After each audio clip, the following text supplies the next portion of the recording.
Hi everyone, and welcome to Guests and Gusto, SCAD's new virtual series of conversations and digital content with the creators and innovators remaking culture. I'm David Longshaw, Professor of Fashion at SCAD Atlanta, and it's my pleasure to introduce you to today's guests.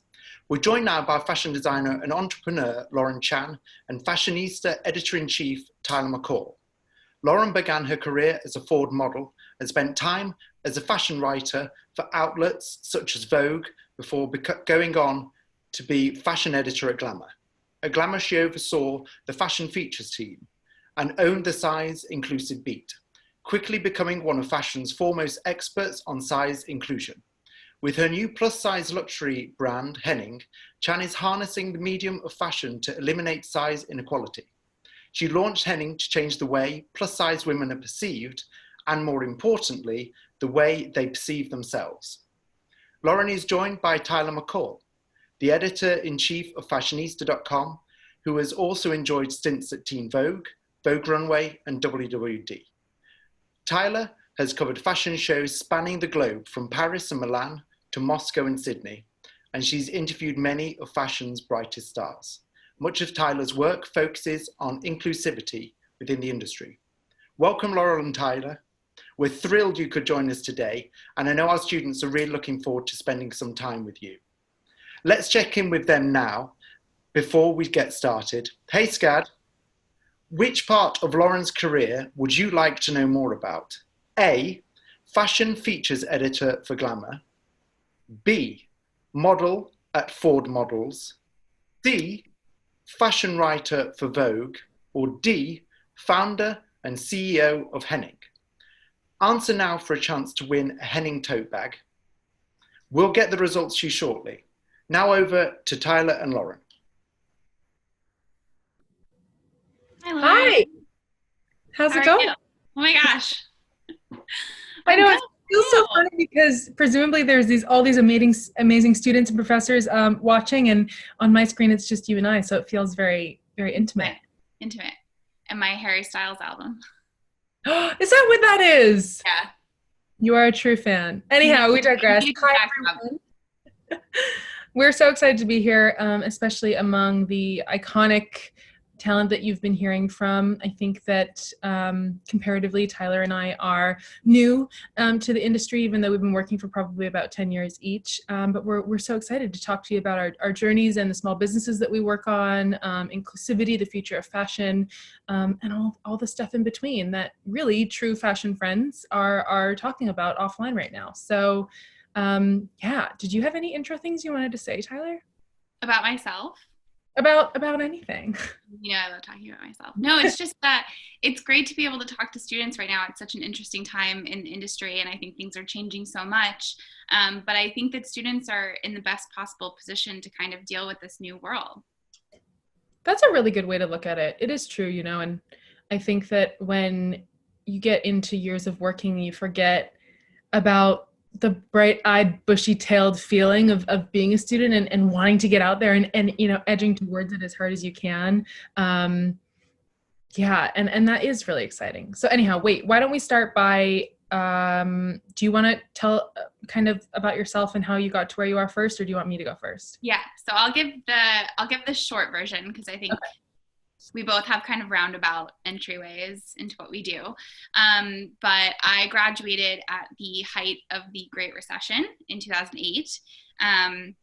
Worked retail for a little bit, decided to go to graduate school, and got a master's in French cultural studies.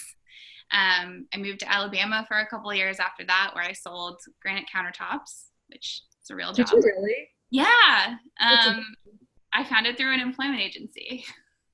And then decided I really wanted to work in fashion. I had written my master's thesis on French fashion and globalization. And so I sent out applications and cold emailed like 50 or 60 people. I sat down with a stack of magazines of places that I wanted to work at and found editors that I wanted to work for and just cold emailed them individually. It took an entire day. And one of the people who got back to me was Leah Chernikoff, who at the time was editor-in-chief of Fashionista. And she recognized me from the comment section because I commented on the website every single day. And she let me start interning. And that was pretty much it. I moved to New York, started interning there full time, and then I've more or less been there ever since, minus a few other jobs I took in between. How about you? That's so, well, first I didn't know that Leah was kind of the one to like give you your moment, but that's amazing. I mean, she's so incredible and iconic. My journey is a little bit more roundabout. So I am Canadian. I went to school in Canada. I was just telling everybody on our prep call that I'm so incredibly jealous of all you students at SCAD getting all this great education and learning in the fashion industry. But anyhow, I took sociology and French. And when I graduated, I wanted to be a fashion editor. And I needed a visa. And to get a visa, you need to basically prove that your skills, whatever they are, your job skills, are more unique than anyone in the country. So basically you have to be specially talented, more specially than 300 million people. And as a young writer who had like written for my school paper and done a few freelance things in Canada, that wasn't really possible to prove. Writing is so intangible anyways, and without, you know, a Vanity Fair byline here and a Vogue byline there, how could you set yourself apart? So anyhow, I kind of reverse engineered my thinking and thought that if my job skill was what I looked like, then that is unique, and I, you know, go ahead, find somebody who looks exactly like me, and because looks and beauty and modeling is so we as a society and culture determine what is beautiful, and you can't say whether someone is or not. And so I got my visa and I became a plus size model at Ford Models.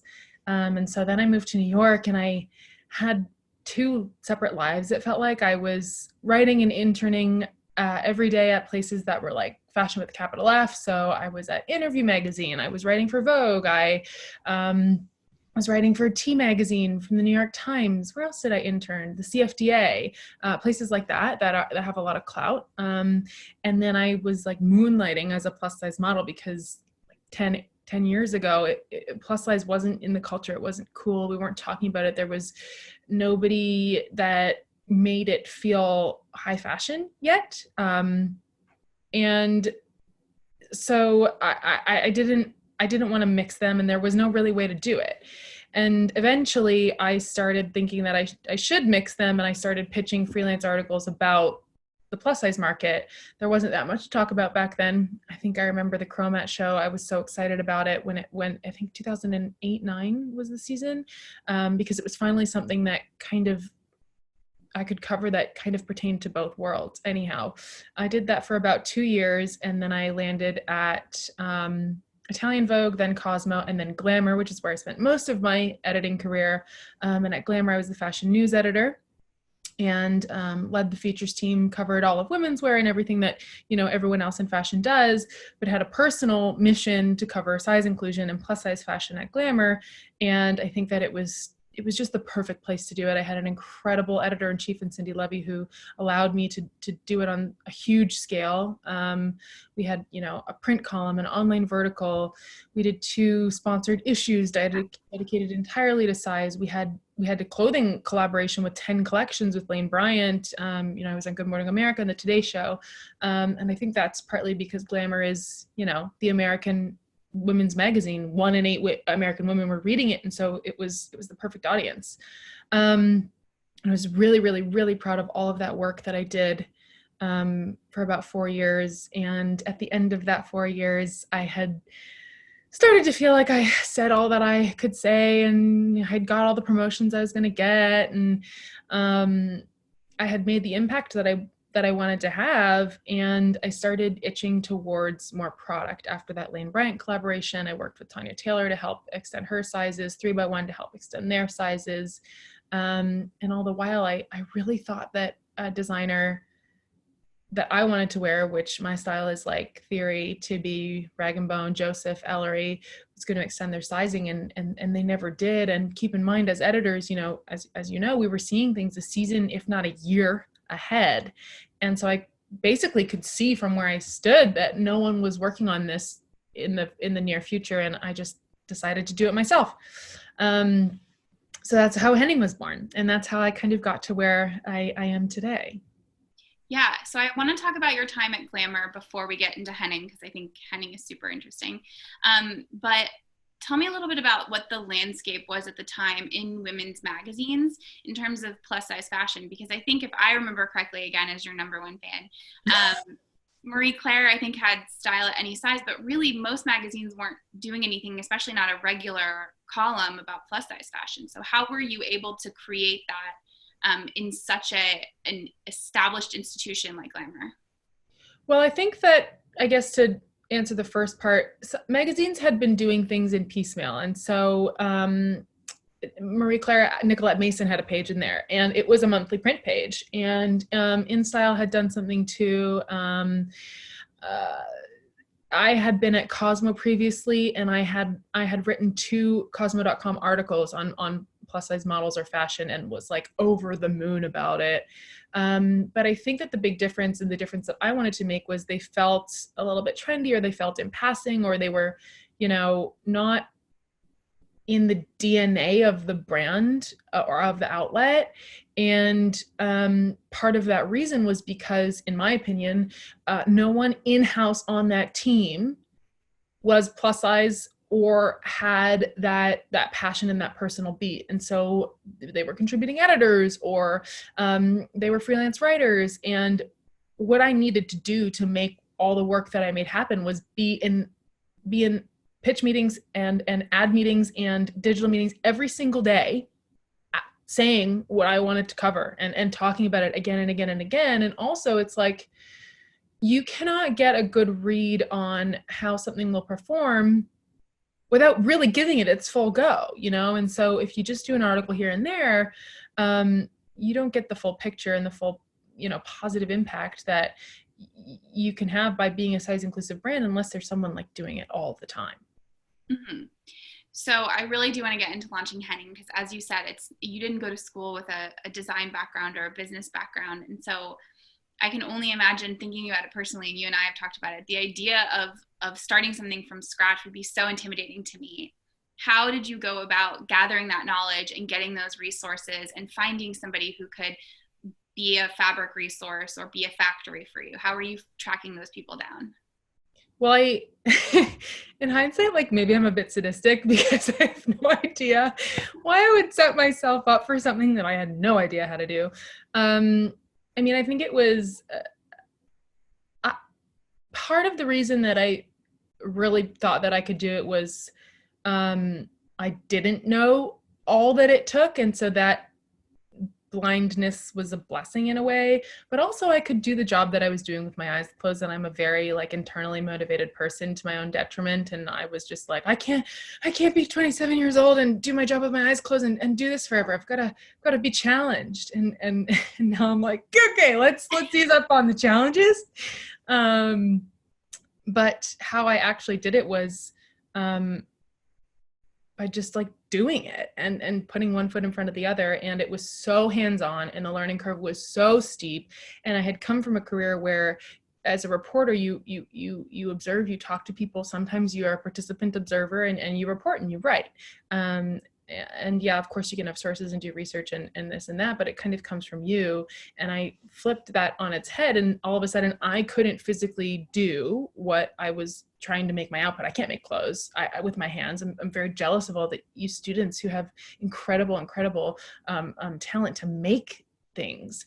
And so another thing to do with that is that industry, especially in New York, the garment industry, is very old school. You can't just email a factory. Yeah. And no one tells you the factories that make good plus size suiting. There's no resource. And then the people who know because they do it won't tell you, because it's a trade secret. And so what I did was I literally walked around the garment district knocking on doors saying, hi, do you make plus size clothes? Do you take small brands? Will you take new clients? And I had a running joke that if my mom ever sees this, she's going to kill me. But my joke was, it would have been easier a little bit tipsy, because it was so uncomfortable. I mean, I did nothing. I was trying to bluff. I'm not a good bluffer. And I was asking people to work with me. But the thing that I kind of learned to say to actually have people take me seriously is that I had just come from a career at Condé Nast. I was a director at Condé Nast. So that kind of helped curb the uncomfortableness, but yeah, literally knocking on doors. Yeah. And the thing that I find so interesting, having covered plus size for so long and the launches of brands like yours, is that fundraising seems to be more challenging than it is for maybe a straight size brand or a different startup would be. Do you think that there is still hesitation in the market because of what you said, right? There isn't the data to support it necessarily for plus size brands? I've learned so much about fundraising over the past 2 years. And yes, I used to think that, and I used to think it was easier for men. I used to think it was easier for non-immigrant, like non-women of color, like myself, smaller people, this, that, whatever. What I have learned really is that it's just hard for fashion. Fashion is not a business that venture capitalists in particular, which is the buzzy way to fundraise right now, that it doesn't make sense for them to really invest in, just because of there's no typically giant exits, the margins, yada, yada, yada. Just the way the business is set up, it's not typically a great venture business. I mean, they want tech, and then you'll see more beauty stuff because there's big exits in beauty, there's better margins, blah, blah, blah, blah, blah, blah, blah. We didn't do any very formal fundraising. I put my life savings into the business and raised a small friends and family round. We're actually trying to raise an angel round right now, which would be our first, what I would call formal fundraise. But yeah, it has become less, it feels less like a problem for plus size fashion. I think that I feel like I fit less into like a plus size fashion category as a business goes, and more into a independent small brand category as a fashion business goes. And like, so I know that you guys hear from like Christopher John Rogers a lot. And like, so I, from like a financial plan business on paper kind of standpoint, identify probably more with him than I would with Lynn Bryant. Mm-hmm. So the winning poll question was actually about your role as founder and CEO of Henning. Well, good thing it wasn't something I used to be doing. I was like, oh God, what a bad decision to have left that. Good careers. Do you think that is something that you could have done straight out of school? Because I find whenever I've spoken to students who are still in school or getting ready to graduate, I think some of them want to get going immediately. And I'm curious if you think that this is something that you could have done 10 years ago. For me, no. And one of the reasons that I feel super confident in my business and basically blowing up my life to start it is that I know that beyond it being a great idea, beyond it being an incredibly viable market, I'm the right person to do this. And 10 years ago, I wouldn't have been. I wouldn't have had all the experience that would have made me, one of fashion's best experts in size inclusion, with the network that I had and the work that I had done and the experience that I had in order to be the best founder and CEO of this brand. Also, by way of being in the industry for 10 years, I had been observing it and studying it. I quite literally had a 10-year education on my specific niche, that I just wouldn't have had out of school. And it's not to say that I couldn't have physically done it and figured it out. It would not have been the right time. Also, I didn't have the proper education. So that's not to say that people can't do it. It's just like I went to school for cooking and was trying to launch a computer programming company, Yeah. Something that I have really loved about kind of following you launching Henning, and even since it's launched, is how in touch you are with your customer and your customer base, and how involved they seem to be in your process. And I'd like to know a little bit more about that. How are you getting that feedback? How often are you touching base with them? I know that you use social as a big channel.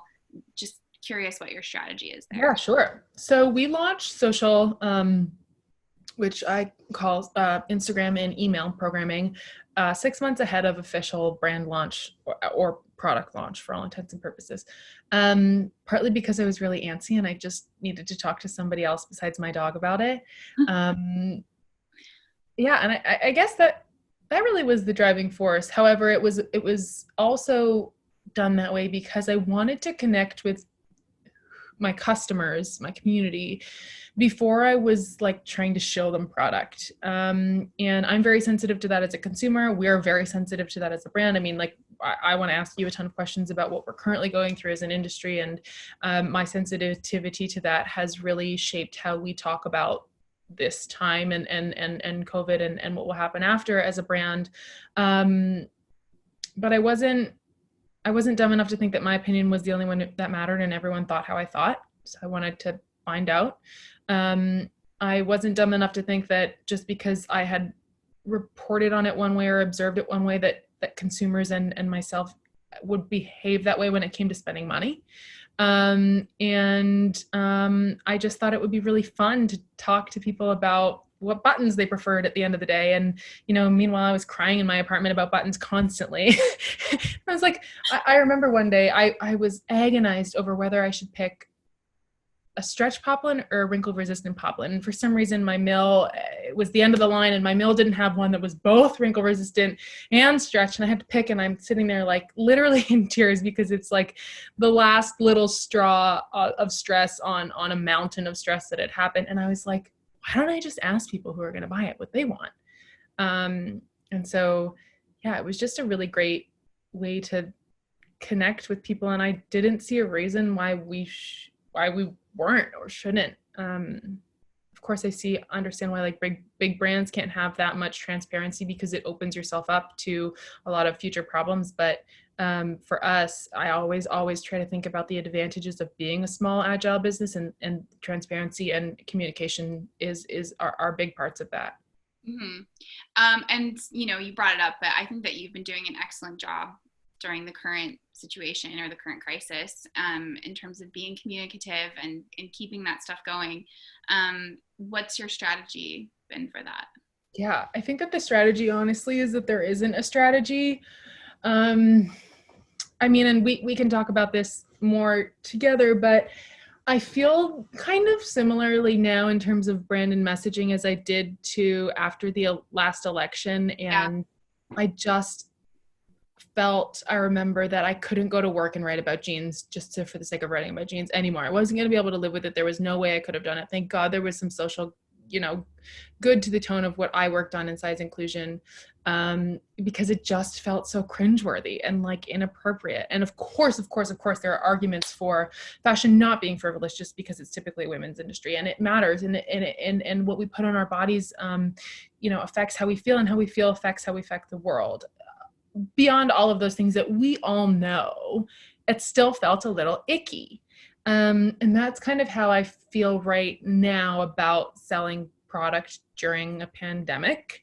And so I've had to reconcile with that. And I've had to really, really, really consider why, as a brand, we are still necessary. And after a month, I have clear answers. And to me, the first part of the answer is that we will get through this. And on the other side of this, Henning needs to be alive so that somebody is fighting for plus size people to be seen as high value aspirational people.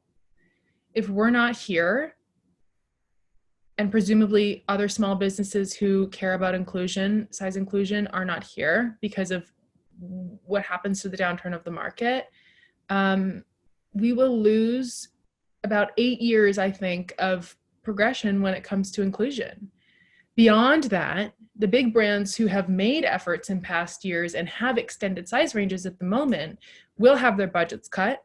They will remain, smaller budgets until they are all able to build themselves back up. And I really, really think that one of the first things to go is going to be those extended sizes. And so, I even feel, a little bit of a fighting spirit talking about that, because I think that that's why we're necessary. That's why we have to fight to stay alive. And that's the real purpose. And that doesn't feel icky. That feels really important to me.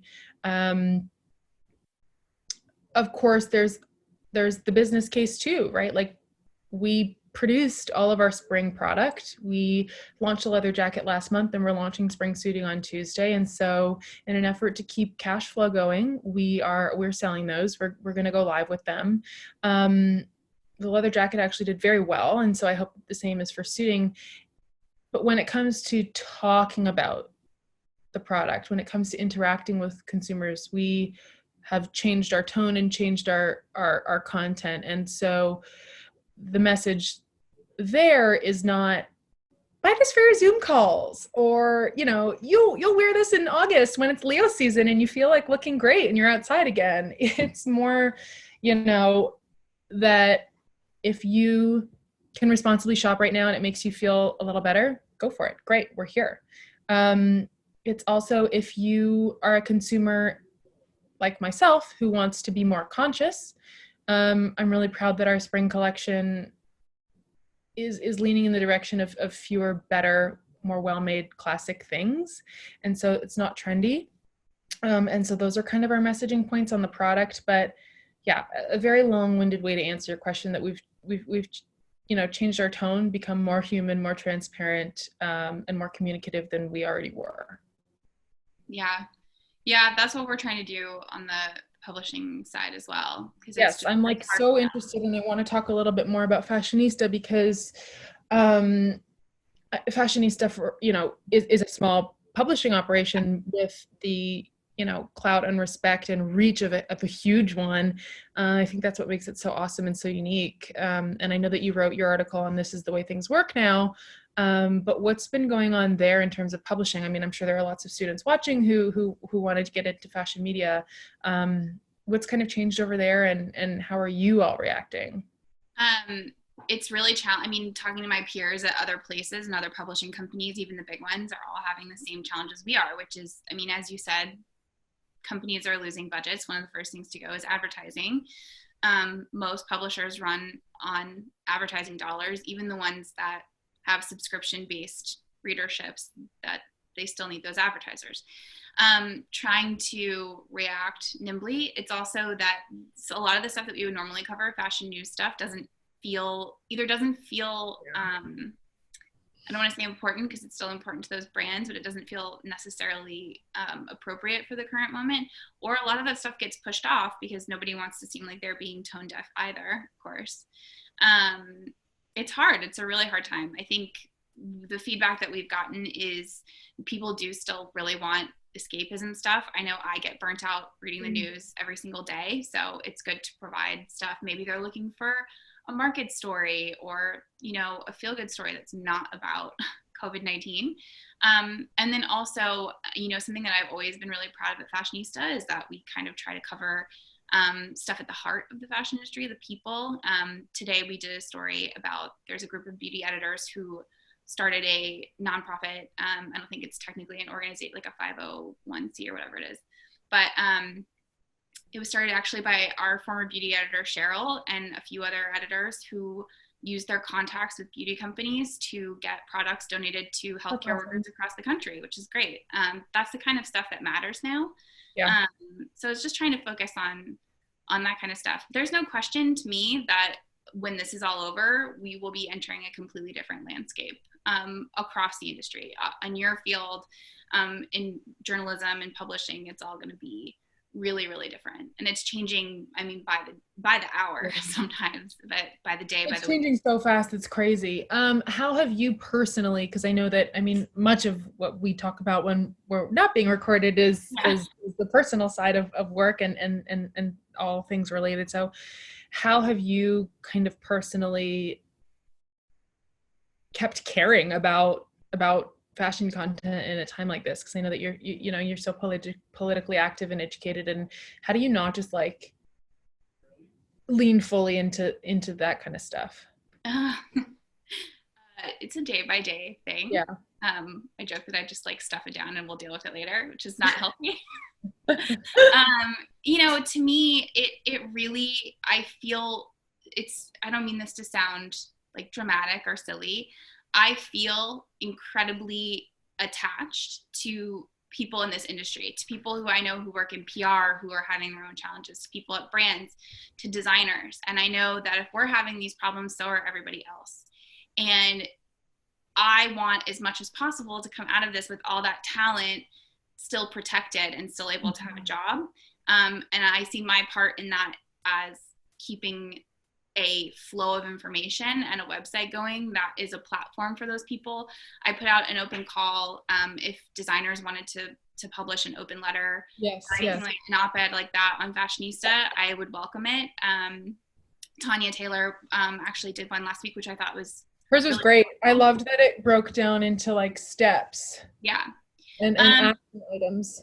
And that's been really encouraging to me as well, is seeing how open everyone is being. I feel like, again, to your point earlier, typically it can be quite a possessive industry. You have your way of doing things or your resources or whatever, and you kind of want to keep them to yourself so they don't become overexposed or somebody else, uses them or whatever. And I think now everyone is kind of in this moment of, what can I do to help? I mean, what Christian Siriano did was amazing. Not surprising from Christian at all. But yeah, just watching everyone be able to pivot and be in this moment and work together, I think has been just really inspiring. So yeah, I think that what's that Mr. Rogers quote? It's like, look for the helpers or whatever, right? That's a Mr. Rogers quote. Yeah. I'm trying to look for the helpers. Oh my gosh, I just showed my sweatpant knee and divulged that yes, I am in a button down, but I'm also in sweatpants. I think that your content on the site has definitely reflected that. So you mentioned, the future is going to look super different. Have you digested enough to have takes on what that means broadly, for size inclusion, for journalists, for designers? Yeah. Where do you stand on all of that? Yeah, so I think it's just going to hasten things that were already happening. That's my personal opinion. They were happening slower, and now it's like it's going to happen. My number one piece of advice for students who are looking to get into my field, to become writers or editors, is that it's not enough now to just want to write about clothes because they're pretty. You have to have a project or a meaning or something behind it, right? Because clothes are pretty, and I think that they say a lot about themselves, but I think the way that you make a voice for yourself is by caring about size inclusivity, caring about diversity, caring about championing young designers. I mean, that stuff is really important. And so I think that that's what's going to happen moving forward. I think if you want to get in this field, it has to be because you're passionate about something that isn't just, I really want to go to a Chanel show, which are cool, but Yeah, you say that as somebody who gets the Chanel invite, lady. I've never got it, so I really want to go to a Chanel show. It is cool, but like right now, I don't see a fashion show happening the rest of the year. The way that we're talking about how everything is going, I don't see that happening. So if you don't have something else that gets you out of bed and gets you motivated to write about this stuff when the fun stuff isn't happening, then it's probably not for you. I mean, what about you? How are you seeing this impact your space?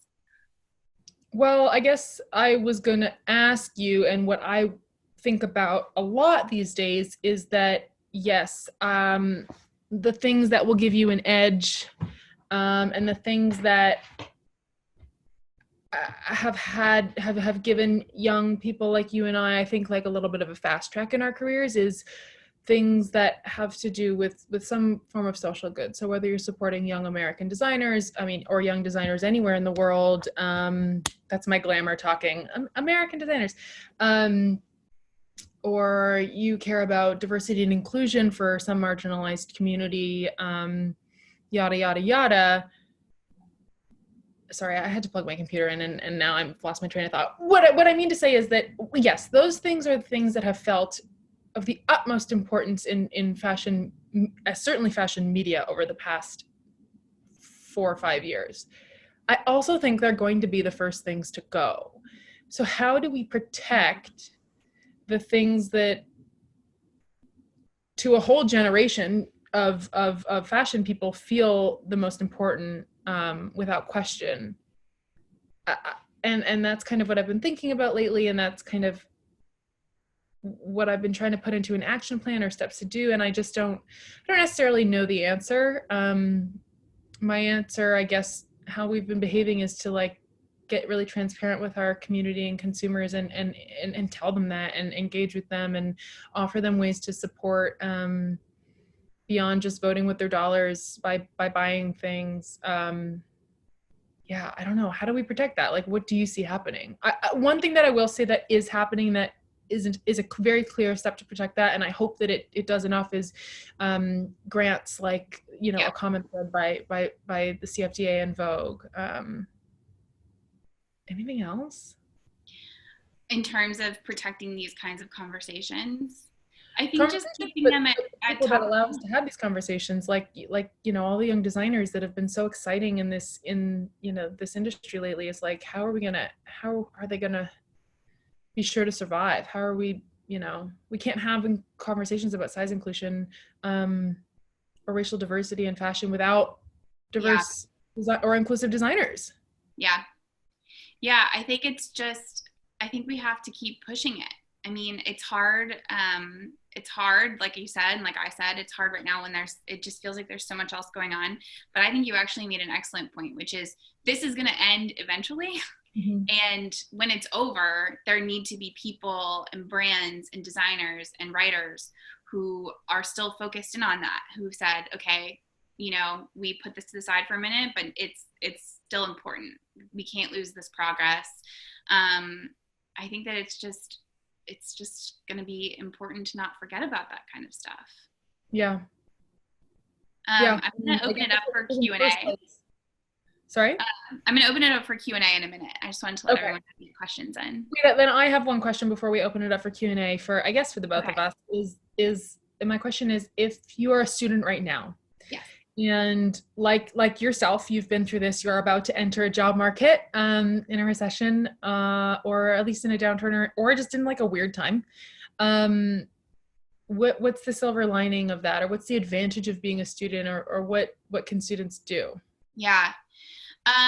You know, I think, and I'll speak to myself personally, I think the advantage is that you learn to become so flexible. You kind of let go of this idea of what your career trajectory is supposed to look like, or what a title means, or what a publication means on your resume, because you're trying to survive. You're trying to get a job.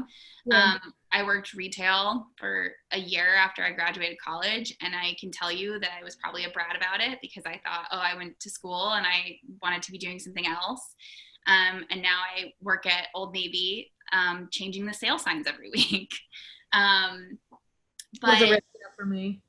It was so many. I did Old Navy, I did Lane Bryant. But you learn skills on that job. And I think on those kinds of jobs, any job, and again, like, you learn to be flexible. So I think that that's always given me an advantage, because I mean, when I finally did get to start working in fashion, I was older, I was 25. And I was so grateful to be there every single day that I would do whatever without question.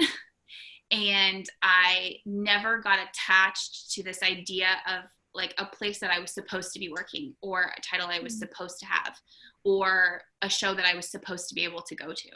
I think that's the number one thing, is you become so pliant and so flexible, and that's a job skill no matter what the situation is. Yeah, that's true. So I guess listening to you talk, I totally agree with that. My other thing that I would say is that,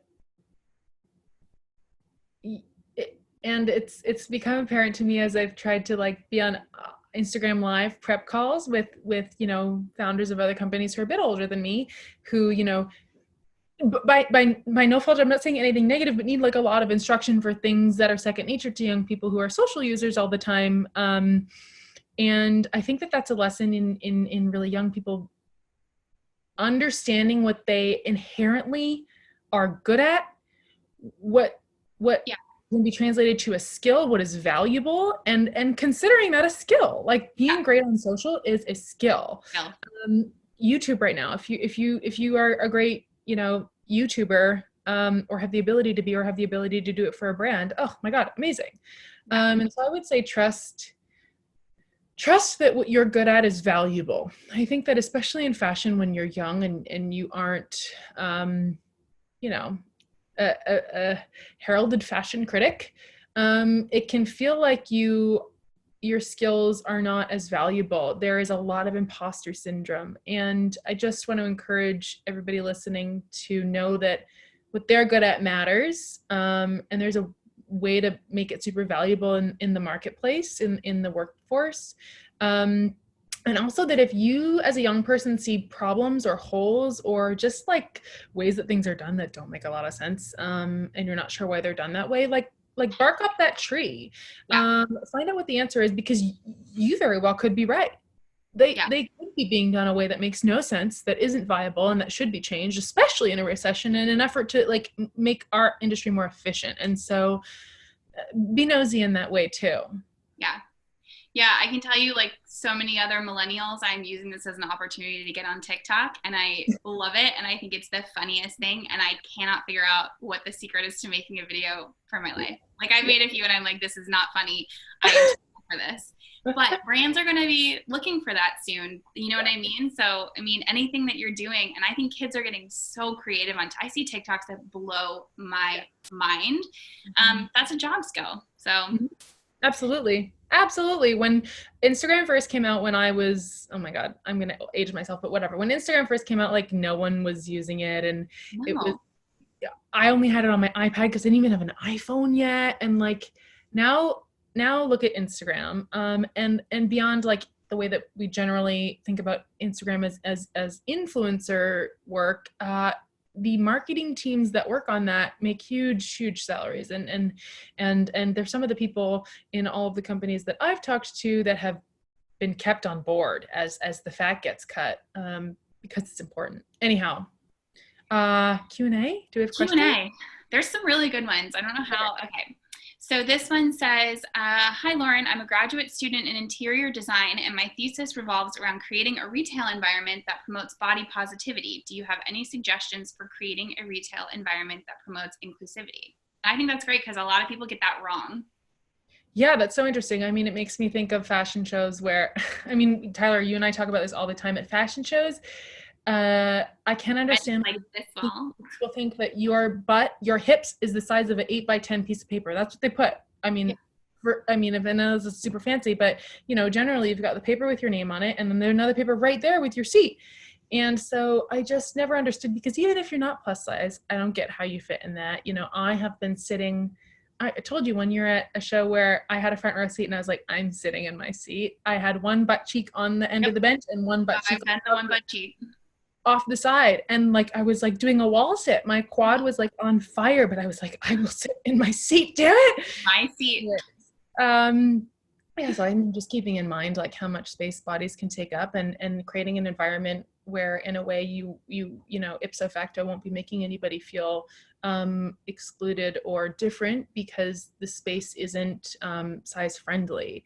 And so, you know, find chairs with bigger seats, have stools without backs, stuff like that. Also, if you're having that conversation, you know, the place should be accessible as well. And so, you know, wide doors that open outwards, and stuff like that. But beyond that, just making it like a positive, inviting space, and having the humans who patrol that space or are in that space be, you know, non-judgmental and welcoming. And I think that if you're asking a question like that, you probably already knew everything that I was going to say, and will, you know, obviously make an incredible space. Yeah. I also think about not having to hunt for where the larger sizes are. Yeah. Yes. That's a big one. So this one says, how does Henning being a plus size versus other straight brands differentiate in terms of your social media marketing strategies? So like, how would our social media differentiate from a straight size brands? Yeah. I think that both brands would have honed in for sure just to learn what to talk about their communities. But I will say that I think that plus size brands in general, and I guess I only really speak on behalf of Henning, are more community driven. I mean, we were doing community for, you know, years and years and years. Body positivity was born online. And I think that we also are so personal with each other as community members and as brands in a way that straight size brands may not necessarily be, because our job as leaders of the plus size and inclusion space is to like bring everyone together, make them feel included, make them feel valuable, happy, excited about fashion. And all that requires like interaction. And yes, we are an aspirational, more luxury brand. And so that line is interesting to toe because in general, straight size luxury is actually quite faceless, and it's part of what makes it so luxury. You know, we have houses, not people.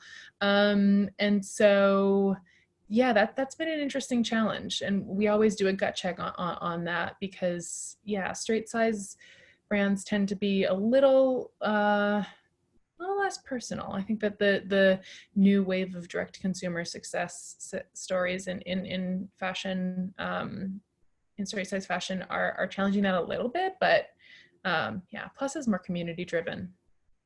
I really like this next question because it's something that I encounter a lot when I'm covering this space. It says, for many plus size women, there is a negative emotion associated with their body image or how clothing fits their body. So how is Henning addressing that? Yeah, I mean, I would have had a different answer before I started Henning and interacting with customers. And because our customers, due to our price point, are a little bit older, I have gotten a little bit less soapboxy about it, and, you know, a little bit more empathetic to how people feel. And, you know, the older generations, I mean, our core customer really goes up to 50. And so for somebody who's 40, in her 40s and 50s, did not grow up with media saying, like yourself, or actually just be neutral about what you look like and like yourself as an interior being beyond that. There was no Ashley Graham saying, you know, I've got cellulite and I'm still on the cover of Sports Illustrated. And so, you know, we address that by seeing everybody's feelings as valid, and then really trying to message that even if they have negative feelings about their body at the moment, that does not link to their self-worth or their value. They're not causational. This one's long, so I'm not going to read the whole thing, but I really like it, and it's got two parts to it. The first are, and I want to address this because I feel like the conversation about everything that's happening now could be quite heavy. So what are some things happening in the fashion world that make you optimistic about the future of plus size clothing? And then it also asks, what are considerations you put in designing clothes for people whose bodies come in different shapes? Because I know in the plus size market, especially difference in body shapes becomes much more pronounced. Sure. So I'll answer the second part first because it's definitely more involved. Okay, so when I first started, I had all of these theories and ideas on how I would do that. I was going to make pants for different shapes, you know, the same style in different shapes. I was going to make like completely adjustable waistbands so that you could like customize it yourself. What I really, really, really want to do is custom sizing made to measure at scale so that, you know, there is no one shape.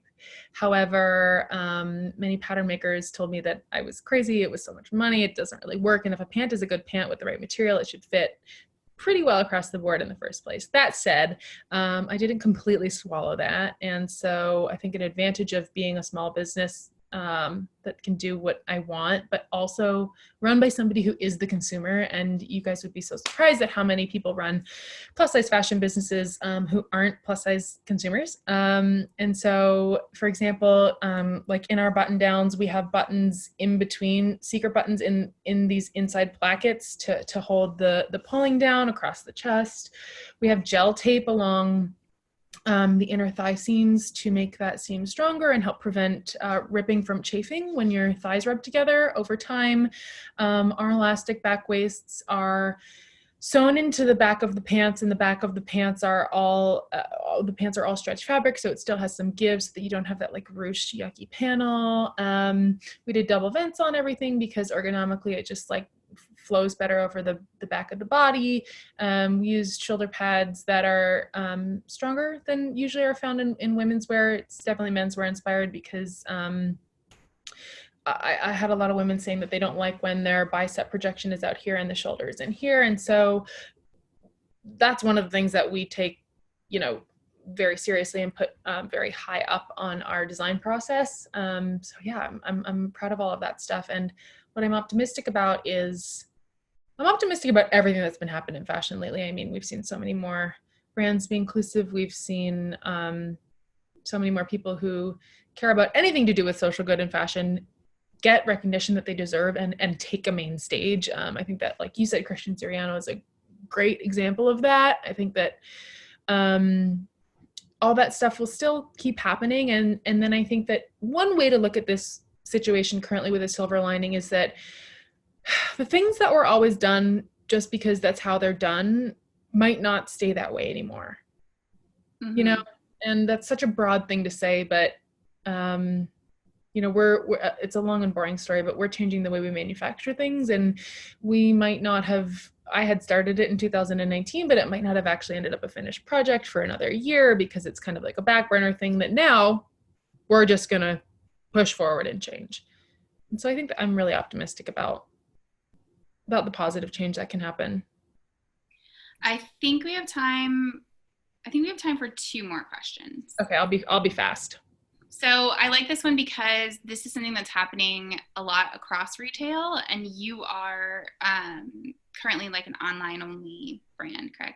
So it says, how do you see Henning and the plus size luxury market adapting with the trend in fashion from hard goods to experiential offerings and services?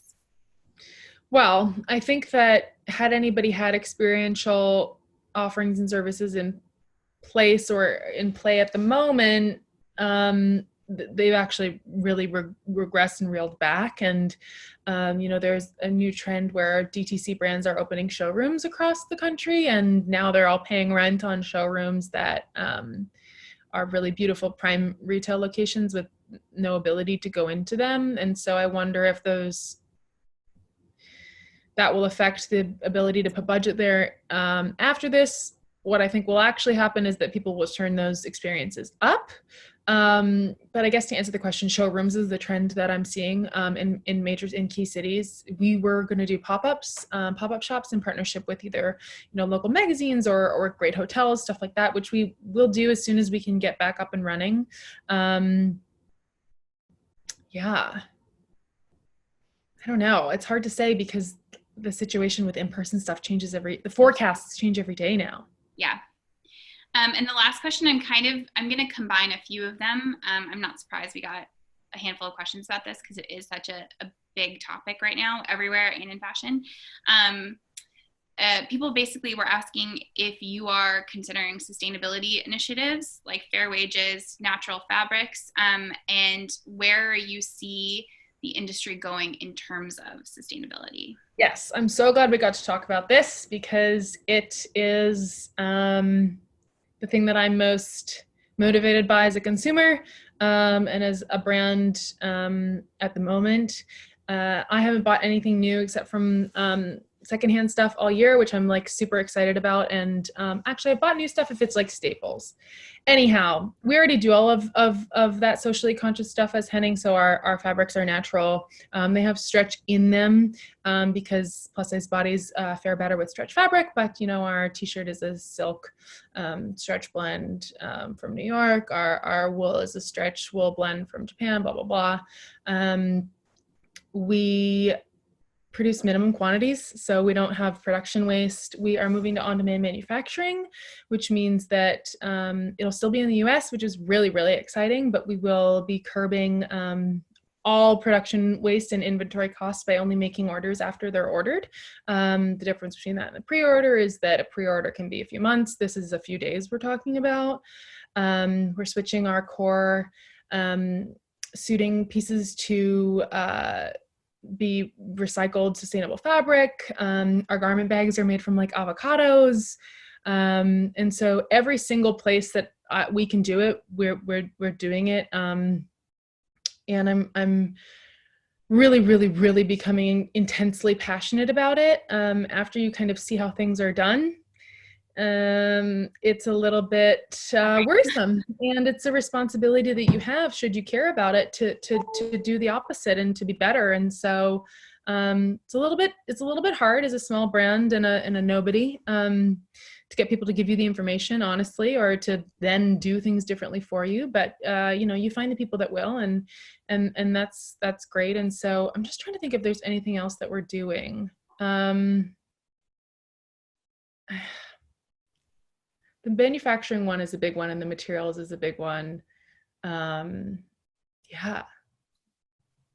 Anyhow, if anybody has ideas, please email me. I'm like so passionate about it. If there's any student that wants to like, you know, freelance for us or intern for us with ideas or passion on sustainability and inclusivity, please get in touch, because like I said, now is a really great time to listen to young people with energy and different ideas. And like I said, like not just doing things the way they've been done for the sake of that's how they've been done, because that era, in my humble opinion, is over.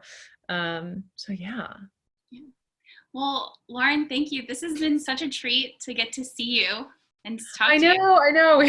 We could have FaceTimed, but this is very formal. This is much better. It's like FaceTiming with an audience.